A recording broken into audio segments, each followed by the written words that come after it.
ভারতের জয়শঙ্কর আজকে একটা স্টেটমেন্ট দিয়েছেন।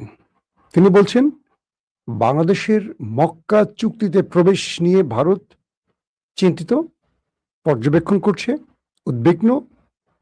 পুরো বিষয়টি ভারত তার নজরে রাখছে। কি আসলে তিনি কি ইঙ্গিত করলেন এই বিষয়টি? পাশাপাশি বিভিন্ন বিশ্লেষকরা বলছেন আগামী এক যুগের মধ্যে হতে পারে 5 থেকে 10 বছরের মধ্যে বাংলাদেশে ভারতের বড় আগ্রাসন বা যুদ্ধ শুরু হতে পারে। কিসের ভিত্তিতে তথ্যটি দিলাম আপনাদেরকে? সেই বিষয়টি আপনাদের কিছু তথ্য দিতে চাই। অন্যদিকে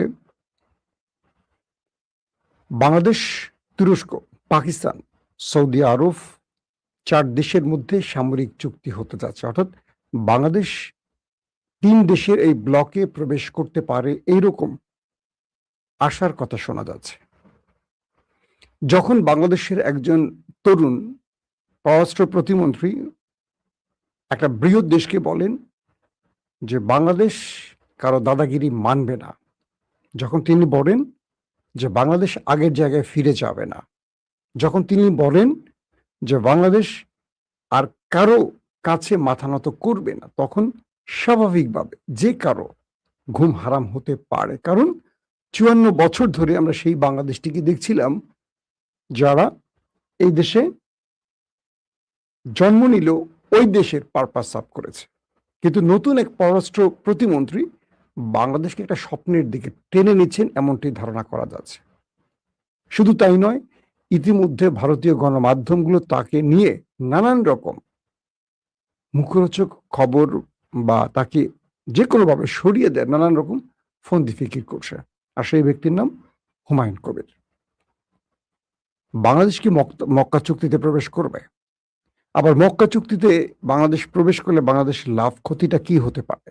আদৌ কি ভারত বাংলাদেশকে এই ব্লকে যেতে দেবে?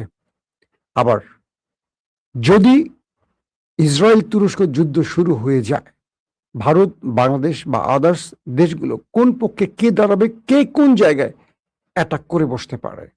একটা পুরো মাত্রায় বিশ্বযুদ্ধের মতো একটা যুদ্ধ শুরুর অনেকগুলো ইঙ্গিত পাওয়া যাচ্ছে। সেই বিষয়গুলো একটা একটা করে আপনাদের বলার চেষ্টা করব। আমাদের রণধীর জয়সওয়াল, আপনারা জানেন, যিনি ভারতের পররাষ্ট্র মন্ত্রণালয়ের মুখপাত্র।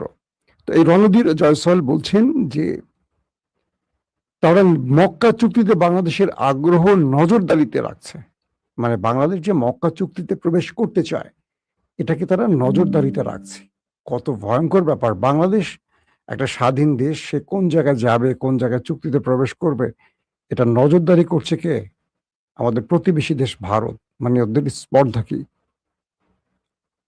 শুরু করি। তো জয়সওয়ালের বক্তব্যটি আমরা বুঝলাম যারা বাংলাদেশের ব্যাপারে নজরদারি চালাচ্ছে যাতে বাংলাদেশ মক্কা চুক্তিতে প্রবেশ না করে, বা বাংলাদেশের উদ্দেশ্য এই বিষয়গুলো নিয়ে। আমাদের প্রশ্ন হতে পারে না, গত 54-55 বছর ভারত আমাদের বন্ধু দাবি করেও কি দিয়েছে? যারা ভারতের বন্ধু আছেন তারা প্রশ্নটা একবার নিজেকে করেন তো। বাংলাদেশের সামরিক খাতে ভারত কি দিয়েছে? বলবেন একটাই, ভারত বাংলাদেশকে স্বাধীনতা দিয়েছে। এর উত্তর তো দিয়ে দিয়েছে রাজীব গান্ধীর কন্যা সোনিয়া গান্ধীর মেয়ে প্রিয়াঙ্কা গান্ধী, যে মূলত পাকিস্তানকে দুর্বল করার জন্য, পাকিস্তানকে ভাঙার জন্য ইন্দিরা গান্ধী বাংলাদেশের এই লড়াইটাকে বা এই যুদ্ধটাকে ইস্যু হিসেবে কাজ করেছে। অর্থাৎ ভারত পাকিস্তানকে দুর্বল করার জন্য এই মুক্তিযুদ্ধ নামক যুদ্ধটাকে করিয়েছিল। এটা কিন্তু ভারতের আমার কথা না, এটা ভারতের প্রিয়াঙ্কা গান্ধীর বক্তব্য। সাম্প্রতিক সময় পুরো ভারতে এটা আলোচনা আসছিল। তার মানে এটাকে তারা এখন বলছে আমাদের বন্ধুত্বের প্রমাণ। আসেন, বিভিন্ন বিশ্লেষক বলছেন ইসরায়েল এবং তুরস্কের মধ্যে একটা বড় যুদ্ধ বাঁচতে যাচ্ছে। দুই দেশ সেইভাবে প্রস্তুতি নিচ্ছে। ইতিমধ্যে বাংলাদেশকেও সৌদি আরব, তুরস্ক মক্কা চুক্তিতে টানছে এবং বাংলাদেশ সেখানে যাওয়ার বিভিন্ন রকম বিষয়গুলোকে নিয়ে বিবেচনা করছে। আমি ভেতর থেকে যে তথ্যগুলো পেয়েছি, যেগুলো এখনো গণমাধ্যমে আসেনি, সেখানে বাংলাদেশ এই বিষয়টিকে পজিটিভ অর্থে দেখছে, তারা মক্কা চুক্তিতে প্রবেশের চিন্তা করছে। এটা ভারতের জন্য টেনশনের কারণ হয়ে গেছে। শুনতে পাচ্ছেন আশা করি। তো কেন বিষয়টা, এখন কি হচ্ছে এই বিষয়টা নিয়ে আগে চিন্তা করলে। মক্কা চুক্তিতে সৌদি আরব, পাকিস্তান, তুরস্ক প্রবেশ করেছে। সামনে এটা কিন্তু অনেকে বলে ইরানের বিরুদ্ধে না, এটা ইরানের বিরুদ্ধে না, এটা আগামী দিনে ইসরায়েলের বিরুদ্ধে একটা বড় যুদ্ধের পরিকল্পনা এবং ইসরায়েল থেকে রক্ষার জন্য একটা প্ল্যাটফর্ম। এখানে ইরান বিরোধী কোনো চিন্তা নেই এই জোটের, আমার যতটুকু তথ্য জানা আছে। এখানে বাংলাদেশকে কেন চাচ্ছে তারা?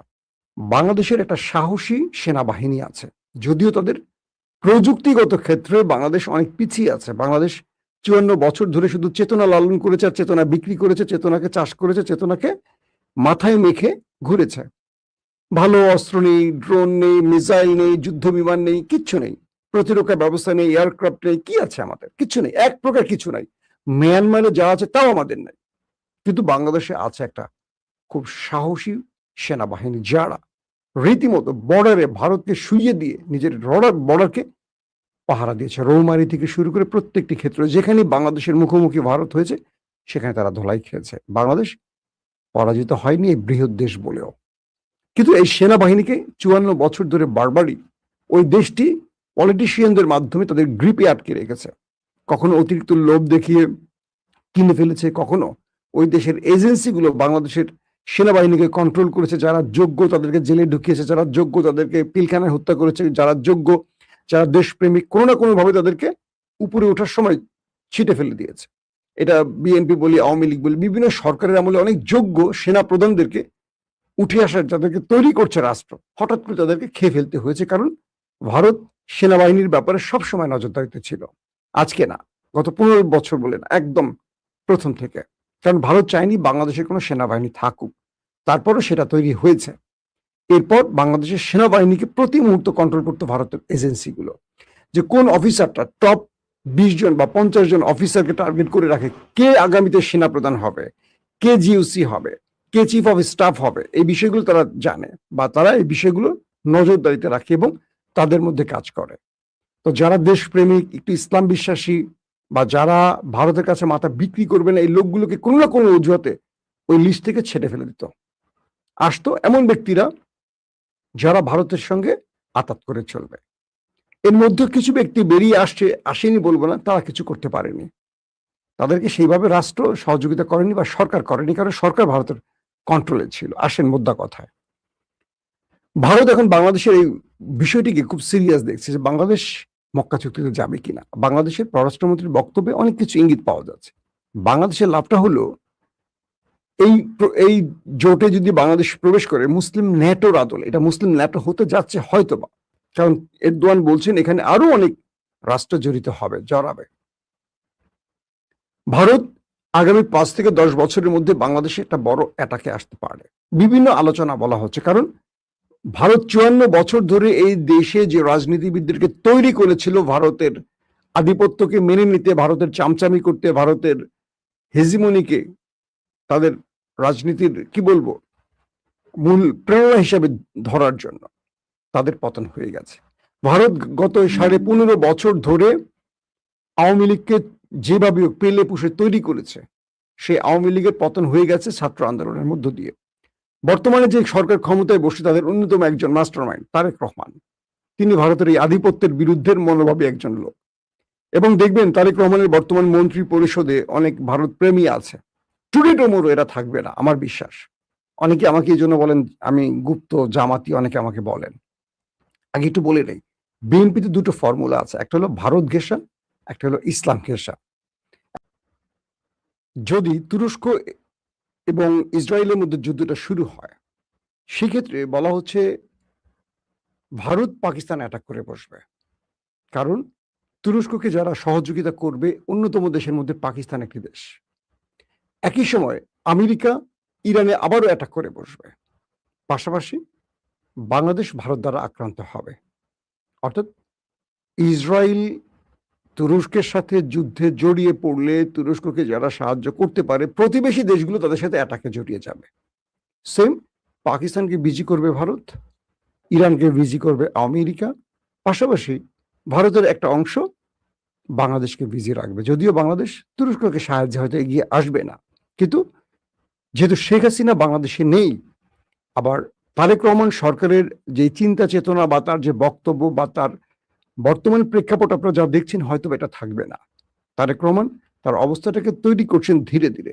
এই মুহূর্তে যে চয়েসগুলো তিনি রাষ্ট্রে দেখাচ্ছেন হয়তো থাকবে না, কারণ তাকে যতটুকু দেখেছি, যতটুকু তাকে নিয়ে আমার জানাশোনা ব্যক্তিগতভাবে, তিনি এই প্রক্রিয়া রাষ্ট্র চালানোর ব্যক্তি নন। বর্তমান বিএনপি দুরবস্থা নিয়ে আমরা অনেক কথা বলছি, আমাদেরকে দুরবস্থার বক্তব্য তোলার জন্য অনেকে অনেক রকম তকমা দিচ্ছেন, যেটা বলছিলাম আর আটকে গেল। তো বিএনপির দুটো ফরম্যাট আছে, একটা হলো ভারত ঘেঁষা, আর একটা হলো ইসলামপন্থী দেশপ্রেমিক। তো আমরা যারা ইসলাম পক্ষের এবং দেশপ্রেমিক গ্রুপের লোক, আমাদের কাছে বাংলাদেশ ফার্স্ট, তাদেরকে দেখবেন গুপ্ত জামাতি বলা হচ্ছে। কারা বলছে? ওই গ্রুপটি, প্রথম আলো, ডেইলি স্টার, বাম, রামপন্থী বিএনপিরা, এবং আওয়ামী লীগ তো আছে সঙ্গে। এবং এই পুরো প্ল্যানটা কিন্তু দিল্লি এবং তার ন্যারেটিভ উৎপাদনকারী গণমাধ্যমরা, এই দেখবেন জামাতি, গুপ্ত, এই শব্দগুলো বলছে। বিএনপির মধ্যে অনেকেই আতঙ্কিত এখন, যে যারা একটু ইসলাম পক্ষে তারা ভয়ে কথা বলছে না, যারা একটু ভারত বিরোধী তারা চুপচাপ থাকছে। ভাই, এই ভারত নিয়ে কথা বললে তো আমাকে জামাতি বলবে, গুপ্ত বলবে, কারণ ভারত ইস্যু তো বিএনপি না, এটা একমাত্র জামাতের। সেটা কি এরকম? অবশ্যই নয়। কিন্তু আমাদের কাছে এগুলো ধর্তব্যের না। আপনি আমাকে আওয়ামী লীগ বলেন, জামাত বলেন, এনসিপি বলেন, তাবলিগি বলেন, হেফাজতি বলেন, বিএনপি বলেন, কিচ্ছু যায় আসে না। আমার কাছে রাষ্ট্র সবার আগে। কারণ কোনো দল থেকে তো আমি এটা নেব না, কোনো দল থেকে তো কোনো পদ নেব না, কোনো দল থেকে তো রাষ্ট্রের গুরুত্বপূর্ণ পদও নেব না, কিচ্ছু নেব না। সো আমি কেন মুখ বন্ধ রাখবো বলেন? যদি আমার নিয়ত থাকে কিছু নেওয়ার, এই ধরেন ভোলা বরিশাল সেতু, এটা নিয়ে দুটো পক্ষ তৈরি হয়েছে। একটা পক্ষ বলছে যে মেহেন্দিগঞ্জ, হিজলা, রহমতগঞ্জ দিয়ে যে রুটটা হবে এটাই ঠিক। একটা গ্রুপ বলছে ভোলা বরিশালের ব্রিজ হোক। একটা গ্রুপ বলছে যে মেহেন্দিগঞ্জ দিয়ে 3 ডবল রাস্তা পার হয়ে ভোলাবাসীকে বরিশাল যেতে হবে। কিন্তু যেই পথটা এখন বরিশাল দিয়ে 40 কিলোমিটারের, ভোলা বরিশালের দূরত্ব 40 কিলোমিটার, এটা 100 কিলোমিটার হয়ে যাবে ওই পথ দিয়ে। অথচ ভোলার গ্যাস নিয়ে বাংলাদেশ, মানে ভোলার গ্যাসের উপর বাংলাদেশ এখন দাঁড়াচ্ছে বা দাঁড়িয়েছে। ভোলা থেকে বিদ্যুৎ নিচ্ছে, গ্যাসের মাধ্যমে উৎপাদিত বিদ্যুৎ ভোলাকে কিছু দিচ্ছে না, দিচ্ছে মেহেদিগঞ্জকে। আবার কেন? কারণ ভোলার পলিটিশিয়ানরা অধিকাংশই, যারা নির্বাচিত হয়েছেন, অধিকাংশই আবার লঞ্চ ব্যবসা করেন। খুব ইন্টারেস্টিং না ব্যাপারটা? যারা লঞ্চ ব্যবসা করেন তারা কি ব্রিজ চাইবেন? স্বাভাবিকতা চাইবেন না। এদেশের, মানে ভোলার যে মানুষগুলো, আমার কাছে একটু মনে হয় একটু মাথার মধ্যে তাদের সমস্যা আছে। তারা নিজেরাই কিন্তু এদেরকে নেতা নির্বাচিত করেন ভোট দিয়ে, আবার তারাই অনেক বড় বড় কথা বলেন, কিন্তু নেপথ্যে তারা সেই বাস্তবায়নের চেষ্টা করেন না। তো এরকম একটা জাতির জন্য কি হতে পারে? আশা করি বুঝতে পারছেন আমার উদাহরণটা কোন দিক থেকে আমি কোথায় দেওয়ার চেষ্টা করছি।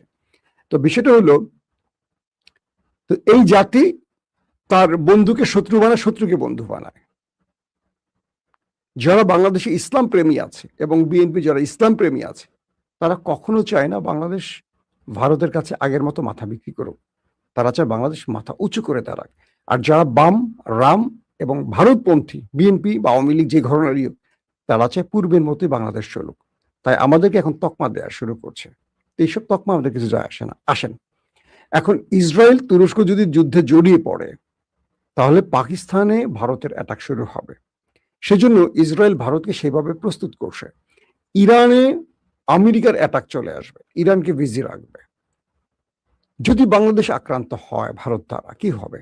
যেহেতু শেখ হাসিনা বাংলাদেশে নেই, তারেক রহমান ভারতকে এখনো, মানে কি বলবো, ওই চোখে দেখছে না, ভারতীয় চোখে। তারেক রহমান দেখছে বাংলাদেশ ফার্স্ট নীতিতে, মানে ভারতকে, অর্থাৎ আগে বাংলাদেশ পরে ভারত।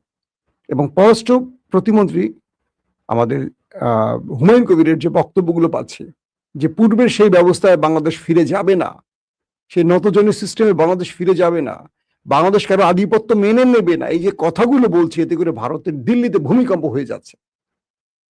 আল্লাহ ভালো জানে হুমায়ুন কবির ভাই কয়েকদিন ঠিক থাকতে পারে। আমি তাকে ব্যক্তিগতভাবে চিনি, খুব পছন্দ করি, দেশপ্রেমিক একজন লোক। দায়িত্ব নিয়ে বলছে হুমায়ুন ভাইয়ের ব্যাপারে, খুবই ভালো, অনেস্ট, দেশপ্রেমিক। তো বিষয়টা কি দাঁড়ালো? বাংলাদেশকে 5-10 বছরের মধ্যে বড় কোনো অ্যাটাক করতে পারে ভারত। তাহলে এই পরিকল্পনাটি মাথায় নিয়ে বাংলাদেশকে প্রস্তুতি নিতে হবে আগামী সময়ের জন্য। আবারও শুরু হচ্ছে, আমি লম্বা করবো না লাইফটাকে। এটাকে মাথায় নিয়ে বাংলাদেশকে রেডি হতে হবে যে ভারত আগামী 5-10 বছরের মধ্যে আমার দেশে আক্রমণ করতে পারে। তাহলে বাংলাদেশ কি করবে? এই চুক্তিতে, মক্কা চুক্তিতে দ্রুত প্রবেশ করতে হবে। কারণ মক্কা চুক্তিতে বলা আছে যে এই দেশে নেটোর মতো, যে বাংলাদেশে আক্রমণ করলে তুরস্ক, পাকিস্তান, সৌদি আরব এটা তাদের নিজেদের আক্রমণ হিসেবে বিবেচিত হবে। তার মানে তুরস্ক, পাকিস্তান ও বাংলাদেশের পাশে দাঁড়াবে। বাংলাদেশকে রক্ষার এখন একমাত্র পথ হলো চীন, পাকিস্তান, তুরস্কের মতো শক্তিশালী দেশের সাথে সম্পর্ক সৃষ্টি করা। পাশাপাশি মক্কা চুক্তিতে বাংলাদেশ প্রবেশ করলে সৌদি আরব নামক যে দেশটি আছে, অডেল টাকার পাহাড়, এদের টাকায় বাংলাদেশের সেনাবাহিনী আরো আপগ্রেড হবে, আরো আধুনিক অস্ত্র পাবে। পাকিস্তানকে বলতে হবে যে এই চুক্তিতে আমরা প্রবেশ করবো, একটা চুক্তি শর্ত আছে, কি তোমাদের 20টা নিউক্লিয়ার আমাদের দেশে শুধু বসায় রাখো। পাকিস্তানের যে 150 নিউক্লিয়ার আছে, এখান থেকে 150 যেন বাংলাদেশে রাখা হয় এবং পাকিস্তানি সেটা মেনটেনেন্স করবে। বাংলাদেশকে মাথায় রাখতে হবে, যেহেতু ভারত তার সবচেয়ে প্রিয় পাত্রী শেখ হাসিনাকে হারিয়েছে, ভারত 54 বছর ধরে বাংলাদেশে যে ইনভেস্ট করেছে এবং এই দেশ কন্ট্রোলে রাখার জন্য যা যা করেছে, 24শে জুলাই আন্দোলন সেই ভারতের পুরো পরিকল্পনা ধ্বংস করে দিয়েছে। বাংলাদেশ আগামীতে পেছনে ফিরে যাবে না। বাংলাদেশে বিএনপির পরবর্তী যদি বিএনপি ক্ষমতা না থাকে, আসবে জামাত। কেউ মানে না মানে কাগজে লিখে রাখেন। এবং জামাত বিএনপি যদি ঠিক থাকে, তাদের মধ্যে যদি ফাটল না ধরে, আওয়ামী লীগ বাংলাদেশে কখনো ক্ষমতায় আসবে না। তো এটা কাগজে লিখে রাখেন। অনেকে আমাকে বলেন আপনি জামাতের পক্ষে অনেক সময় কথা বলেন। আমি কেন বলি জানেন? আমি বাংলাদেশে আওয়ামী লীগ আসুক এটা চাই না, বাংলাদেশের ভারতপন্থী, রামপন্থী, বামপন্থী আসুক চাই না। তাই আমি সবসময় মনে করি বিএনপির যে ভ্যানগার্ড জামাত, বিএনপি আর জামাতকে আমি এক পরিবারের দুই ভাই মনে করি। এটা আমার ওপিনিয়ন বা আমার বক্তব্য বা এটা আমার ধারণা, অ্যাজাম্পশন, যেটাই বলেন না কেন। আপনারা অনেকেই বিএনপির লোকেরা জামাতকে গালিগালাজ করেন, আমি করি না। আমি বিএনপিকেও গালি দিতে দেই না, জামাতকেও গালি দিতে পছন্দ করি না। কারণ কি, 15-16 বছরে এই দুইটা দলকে আমি খুব কাছ থেকে দেখছি। তাই আমি চাই দুটো দলের মধ্যে ঐক্যটা থাকুক। এতে আপনি আমাকে জামাতি মনে করেন বা বিএনপি মনে করেন, যা মনে করেন, কিচ্ছু যায় আসে না। কেন? বিএনপি জামাত যতদিন এক থাকবে, আওয়ামী লীগ আসবে না, ভারত আসতে পারবে না। আর বিশেষ করে তারেক রহমান যদি চেয়ারে থাকেন, আমি বিশ্বাস করি ভারতের স্বপ্ন বাংলাদেশে পূরণ হবে না। এখন হয়তো অনেকে তারেক রহমানের সমালোচনা করবেন, কারণ তারেক রহমান একটা চুক্তিতেই দেশে প্রবেশ করছে।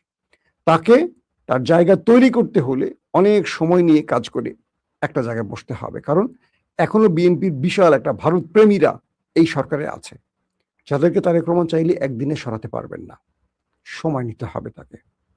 একদিনে সরাতে গেলে তার বাবার পরিণতি হতে পারে তাকে। তিনি অনেক কৌশলে কাজ করছেন।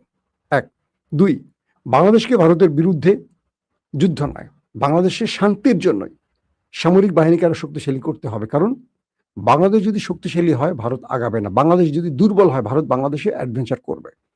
পাকিস্তানের সাথে একটা চুক্তি করতেই পারে, যদি এই মক্কা চুক্তিটি হয়ে যায়। তুরস্ক আমাদের আপগ্রেড অস্ত্র দেবে, সামরিক অস্ত্র দেবে। পাকিস্তান প্রয়োজনে কিছু মিসাইল আমাদের দেশ, অর্থাৎ কি বলবো, নিউক্লিয়ার আমাদের দেশে সেট করে রাখতে পারে, যে তোমাদের সামরিক চুক্তি হলে এটা হতেই পারে। যেমন ন্যাটোর নিউক্লিয়ার তুরস্কে আছে, ন্যাটোর নিউক্লিয়ার, বুঝছেন, আমেরিকার নিউক্লিয়ার তুরস্কে আছে। এটা তুরস্কের তৈরি নয়, এটা ন্যাটোর তুরস্কে আছে মার্কিন বেজে। তো এরকম পাকিস্তানের বা তুরস্কের বা চীনের বেজ বাংলাদেশে তৈরি হতেই পারে। তখন কি ভারত সাহস করবে? করবে না। তো বড় দেশগুলোকে কখনো কখনো এভাবেই শায়েস্তা করা যায়। যেমন ধরেন উত্তর কোরিয়া, আমেরিকার প্রধান শত্রু মনে হলেও আমেরিকার দেশটিকে ঘাটে না। কারণ কি, তার হাতে সবকিছু আছে, নিউক্লিয়ার এবং মিসাইলের ভান্ডার সাম্রাজ্য। আজকে যদি ইরানের হাতে নিউক্লিয়ার থাকতো, ইসরায়েল আমেরিকা সাহস করতো না। দেখেন পাকিস্তানে কেউ সাহস করে না, কারণ কিছু থাকুক আর না থাকুক, নিউক্লিয়ার আছে। তো বিষয়টা হলো বাংলাদেশকে তার সার্বভৌমত্ব বা মানচিত্রকে ধরে রাখতে হলে অনেক বড় পরিকল্পনা করে এগুতে হবে। যেই সরকারি কাজটি করবে, জনগণ তার পক্ষে থাকবে, মাথায় রাখবেন। প্রথম হলো ডেইলি স্টার, যার বিরুদ্ধে নিউজ করবে মনে করবেন সেই দেশের প্রেমিক, দেশপ্রেমিক, সে দেশের পক্ষে আছে। যারা এটা বোঝেন তো বোঝেন, যারা না বোঝেন তারা এখন যা করেন করতে পারেন, আপত্তি নাই।